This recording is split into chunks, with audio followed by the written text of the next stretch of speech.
Otherwise, they wouldn't have gone through the metal detector. But we're detecting them.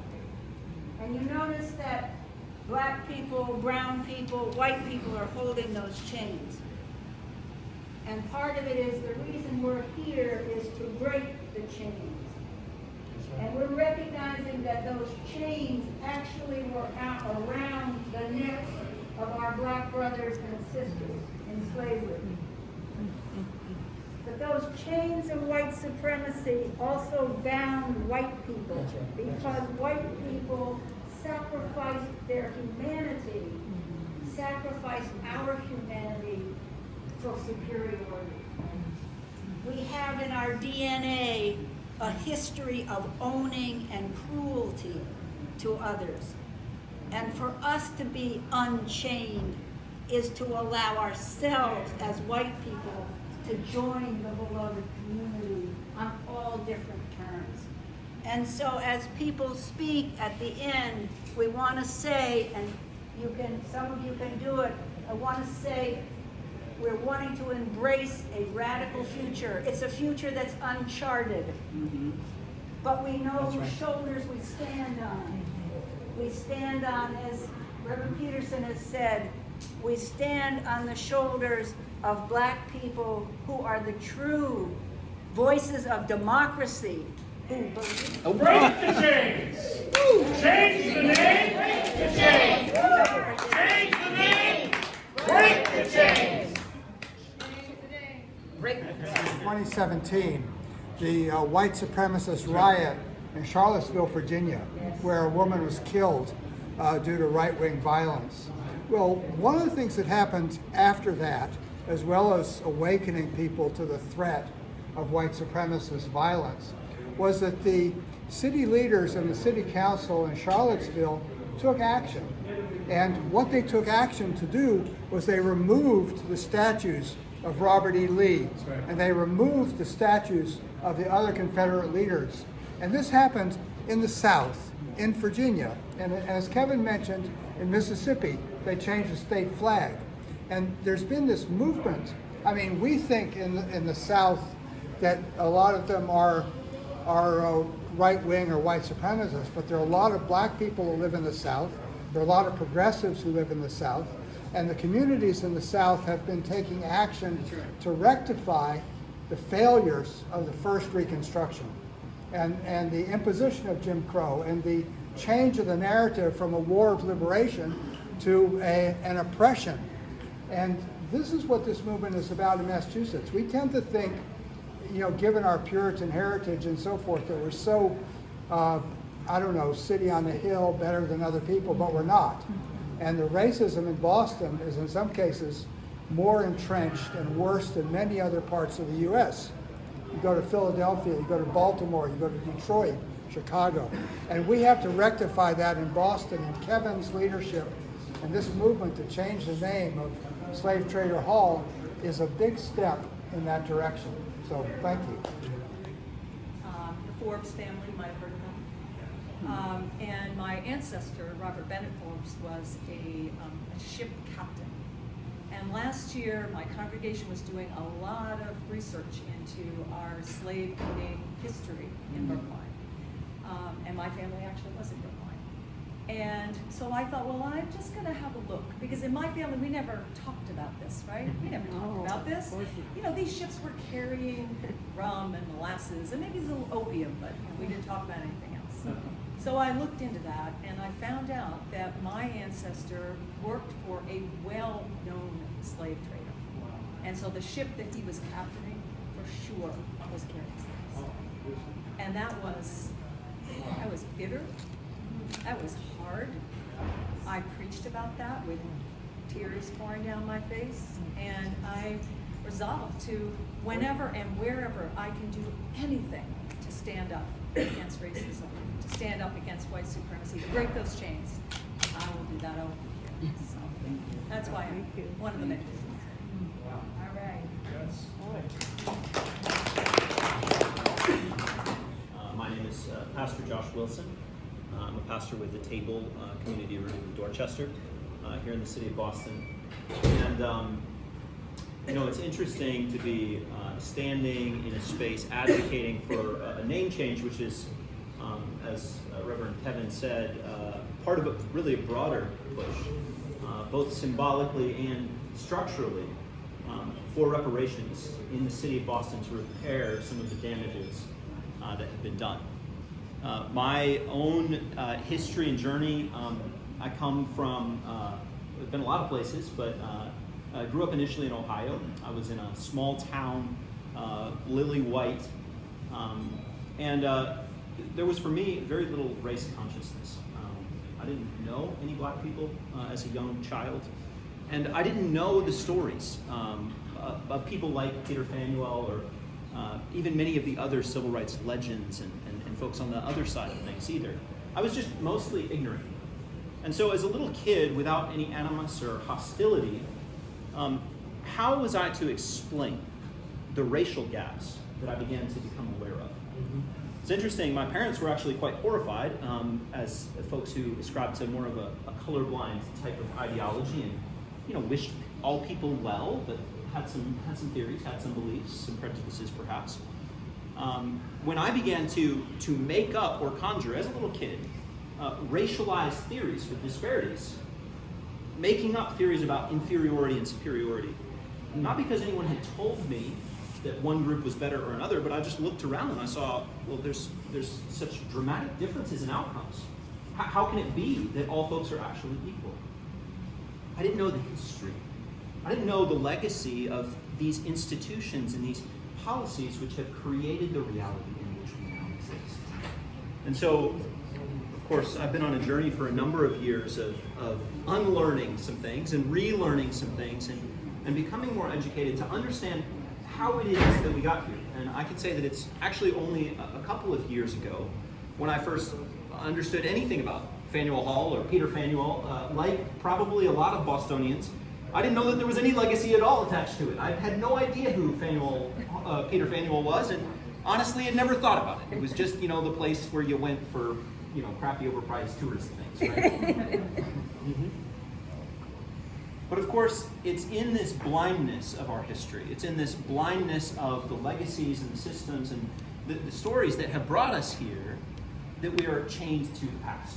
It's only as we actually remember and learn history that we can avoid it, can change it, can alter it, can move forward into the new future that Brother Peterson and others here are advocating for.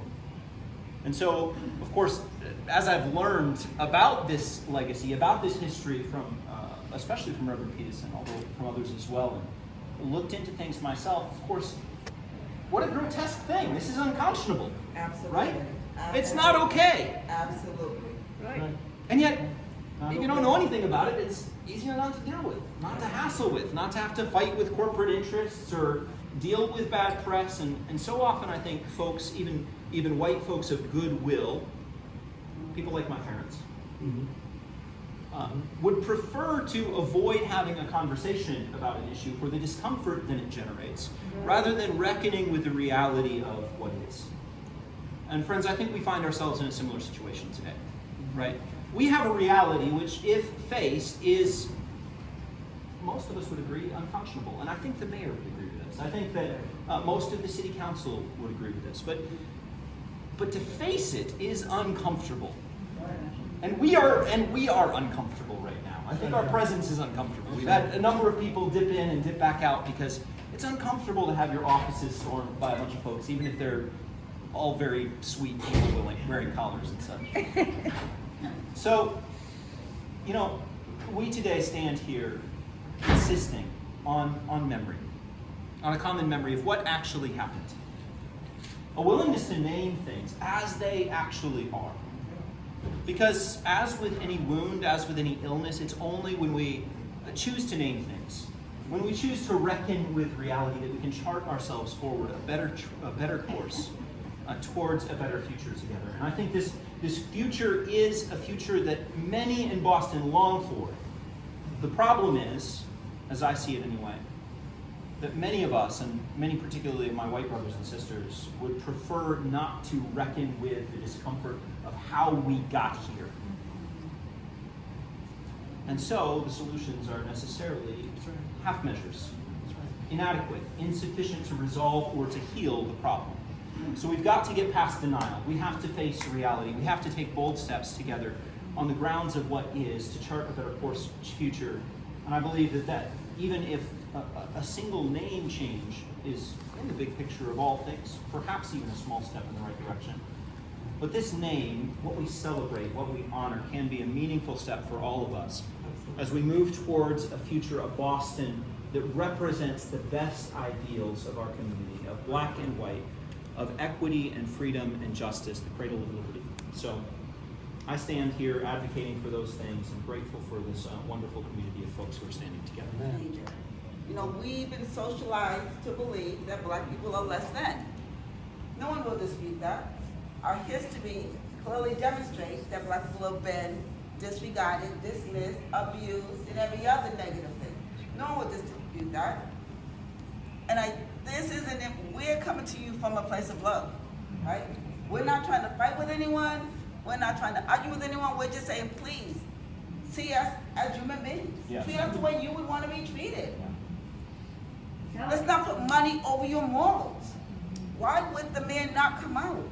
This is not about good against bad. Everyone knows that Peter Faneuil, people know his reputation.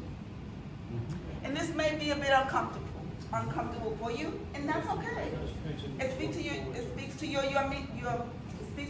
humanity. It may be okay, it's okay to struggle with that. My hope is that this invitation leads you to a more open-mindedness, right? We're just saying that this is one small piece of a very large puzzle, and you put it together and take it apart one step at a time. Please don't put money over morals. We have a history that people are in a position now to do something about. You should not put money, you should not continue to put money over morals. And to disregard this issue is an example of systemic racism. Clearly, what else could it be? And so we're just asking people to just look into yourself deeply, do some reflection, and just do the right thing. Like, this is not unless you care more about money, then this shouldn't be a question, it shouldn't be an issue. It really shouldn't. You sound like a teacher. I recently retired after 30 years. Yes. So thank you. I wanted to offer a theory about what the resistance is, because they don't like to speak while they object. It's about the myth of America. It's about the myth of the American Revolution. And it's about the myth of Boston as the cradle of the American Revolution. They want us to think that America is an exceptional country, a country of democracy and freedom. It was founded by rebellion against those feudalistic Europeans. There's a little bit of truth in that. But also, America is a country of oppression. Yes. That New England was founded by exterminating the Indians of New England. And the whole country was conquered by exterminating as many Indians as they could and taking their land.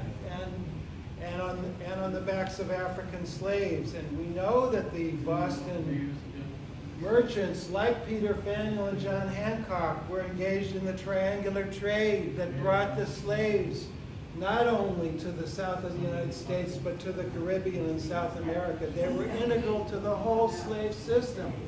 Peter Faneuil, Boston, the leadership of the American Revolution was integral to the slave system and the slave trading. Well, guess what? That system never ended. It just continued to develop. And our country today is still a worldwide empire. We are armed to the teeth. Our military budget goes up every year. We invaded Iraq and destroyed a country there. We're occupying Syria. We're sanctioning Cuba after 60 years. We're dividing Korea. We're determined to make sure that Russia and China can't exert any power on the global stage. We're a military empire. We haven't gotten over it. Race is built into our empire.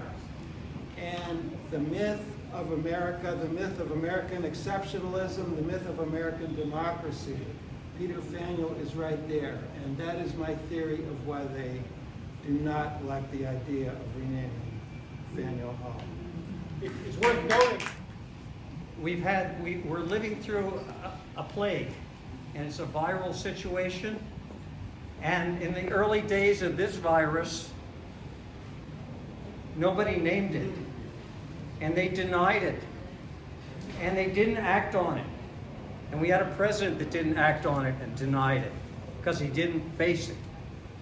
And just as you said, brother, about facing the reality, because we were able to face this virus, we have vaccines. People started to wear masks. And hopefully we're going to get through this because we are dealing with it and we faced it. When there's a disease, you have to name the disease. You have to diagnose the disease. The doctor has to make a diagnosis before he can treat it.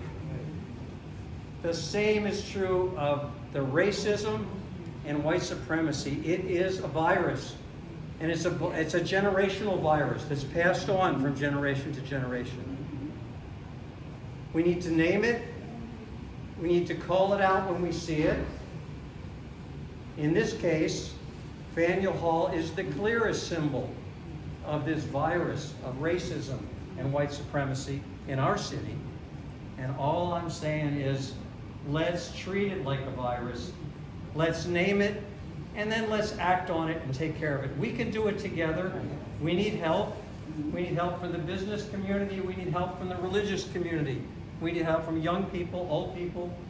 We need help from the city council, and we're getting it in some areas. And we're asking for help from the mayor.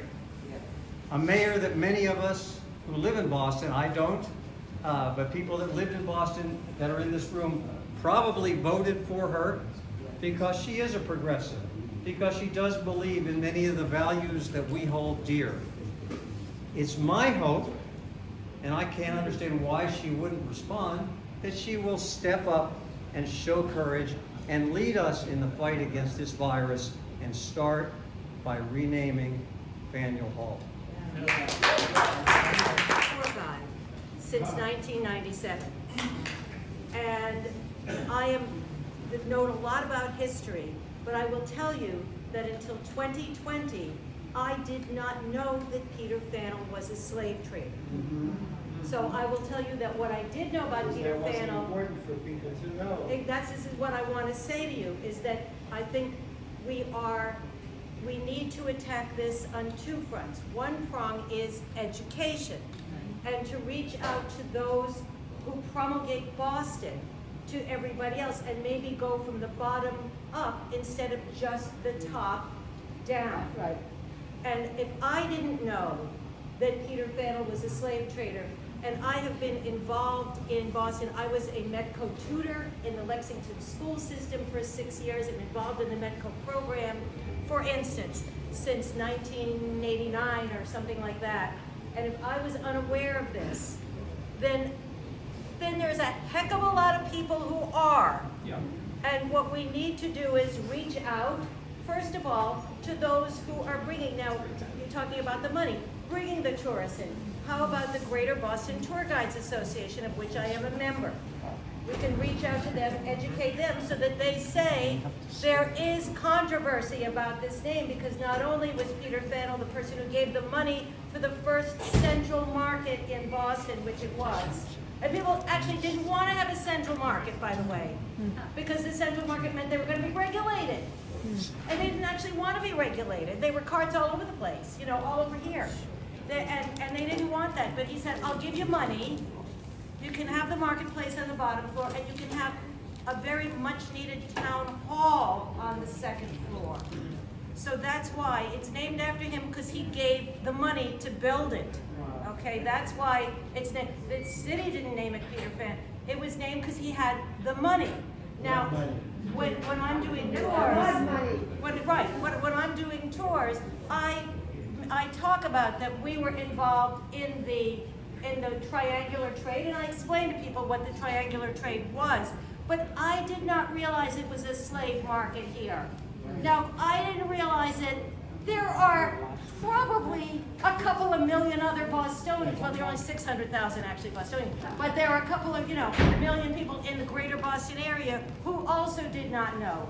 And maybe if we educate them and pressure them from the bottom up, Miss Mayor Wu will know from the top down. So I think that could be a next step, that we talk to the Teachers Associations and tell them, let's talk about this. We'll say Faneuil Hall, but it shouldn't be Faneuil Hall. It should be Liberty Hall or whatever, because there were slave traders there.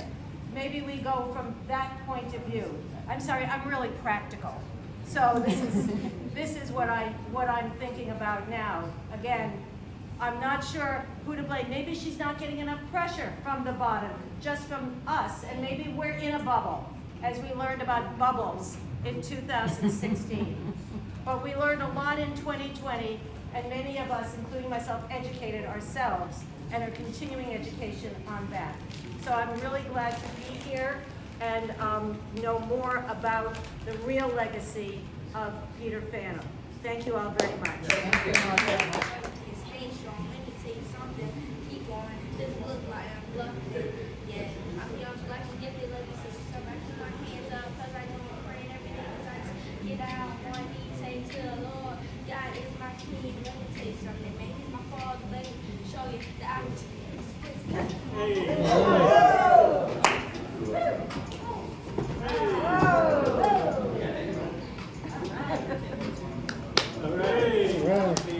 prompt us to let's have a discussion about what does the beloved community mean? How can we imagine that, even in the mayor's office? How can we imagine the beloved community? I want to give it to Linda and let's figure out where we go. And if you want to hear from the folks first. Well, let's have an opening. Arrest should that be the decision of security, and we have been advised that we should be asking if we are under arrest, if someone comes along to take us away. Any other advice, Kathy? No, I think you should just say what the situation is. What's prompted the not meeting voluntarily at this point? Absolutely. What is the status of the meeting? Just to back up a little bit, we've had a request into the mayor's office for more than a couple of months. On multiple occasions, we've asked for a meeting with her to discuss the importance of changing the name of Slave Trader Hall, and we have not received any response from the mayor. We hope to get a response from the mayor.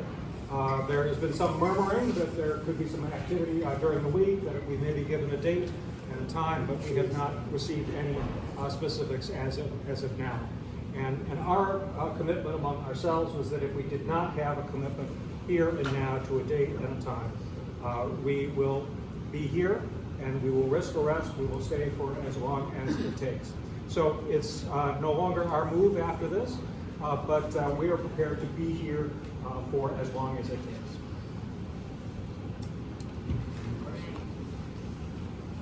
Everyone cool? Any questions? I'm not sure what my brain is. Let's risk holding each other's wrists. Holding each other's hands. Let's hold each other's wrists. Sing. We're going to sing We Shall Not Be Moved. We shall not be moved. We shall not be moved, just like a tree that's standing by the water. We shall not be moved. Standing here for justice. We shall not be moved. Standing here for justice. We shall not be moved, just like a tree that's standing by the water. We shall not be moved. Standing here for peace. We shall not be moved. Standing here for peace. We shall not be moved, just like a tree that's standing by the water. We shall not be moved. Unchain our racist past. We shall not be moved. Unchain our racist past. We shall not be moved, just like a tree that's standing by the water.